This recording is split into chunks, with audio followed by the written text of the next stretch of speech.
BJP OBC मोर्चा की बैठक में बोले सीएम योगी आदित्यनाथ पिछले 7 सालों में 6,50,000 सरकारी भर्तियां की गई हैं।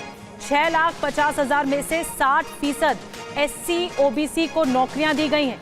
एसपी सरकार में 86 एसडीएम की नियुक्ति हुई और 86 में से 56 एक ही जाति के लोग नियुक्त हुए।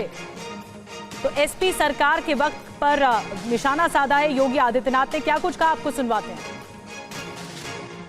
Uttar Pradesh public service commission का परिणाम आता है, 86 एसडीएम की भर्ती होती है और 86 में से 56 एक जाति विशेष के हो जाते हैं। क्या ये ओबीसी के हितों पर कुठाराघात नहीं था? बहनों और भाइयों, क्यों लोग उसमें मौन हो जाते हैं? क्यों नहीं बोलते हैं? उत्तर प्रदेश में पिछले 6 वर्षों में हम लोग 7 वर्षों में हम लोगों ने 6.5 लाख भर्ती की है और मैं कहता हूं दावे के साथ, इन भर्तियों में ओबीसी समाज के 7 ओबीसी और एससी समाज की 60% भर्ती हुई है। 60% से अधिक भर्ती हुई है। और इसी ओबीसी मोर्चे की बैठक में केशव प्रसाद मौर्य का बयान, चुनाव पार्टी ही लड़ती है, पार्टी के बल पर चुनाव जीता जाता है। बीजेपी सरकार के तमाम मुख्यमंत्रियों को नहीं पता होता कि वो सीएम बनेंगे। केशव प्रसाद मौर्य का ये बहुत अहम बयान सामने आया है इसी मीटिंग में।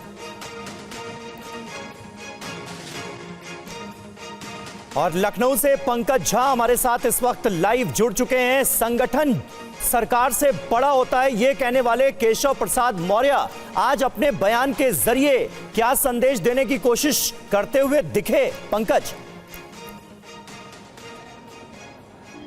समीर, देखिए आज सवेरे तो साथ थे सीएम योगी और डिप्टी सीएम केशव प्रसाद मौर्य और विधानसभा में, लेकिन जहां मैं हूं ओबीसी मोर्चे की बैठक में तो फिर से लग रहा है कि लकीर खींच गई है। केशव प्रसाद मौर्य ने बिना किसी लाग लपेट के कहा कि सरकार चुनाव नहीं लड़ती है, न जीतती है। ये पार्टी है और संगठन है जो चुनाव लड़ती है और चुनाव जीतती है। उन्होंने ये भी कहा कि तब सरकार में आते हैं हम, जब सरकार नहीं होती तब भी हम चुनाव जीतते हैं। और कई बार तो उन्होंने कहा, जैसे अभी हम मुख्यमंत्री और उप मुख्यमंत्री की बैठक में दिल्ली में थे और कई बार मुख्यमंत्री को पता ही नहीं होता कि वो मुख्यमंत्री बनने वाले हैं। तो एक बार फिर से उन्होंने वही बात को दोहराया है कि संगठन सरकार से बड़ा है और संगठन ही चुनाव जीतता है। उसी को उन्होंने इस बार दूसरे तरीके से अपनी बात कही है। केशव प्रसाद मौर्य के इस बयान में योगी आदित्यनाथ के लिए क्या मैसेज देख रहे हैं आप? देखिए, कुछ समझ में नहीं आ रहा है। सवेरे तो लग रहा था सब कुछ ठीक ठाक है, ऑल इज वेल है, वो विधानमंडल दल की बैठक में भी।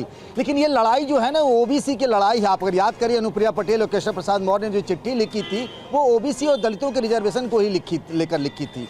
तो ओबीसी मोर्चे का मंच मिला और फिर वहाँ से केशव प्रसाद मौर्य ने अपनी लकीर जो है फिर से एक कदम और आगे बढ़ा दी, जिसे लग रहा था कि वो अब सब कुछ ठीक ठाक हो गया है।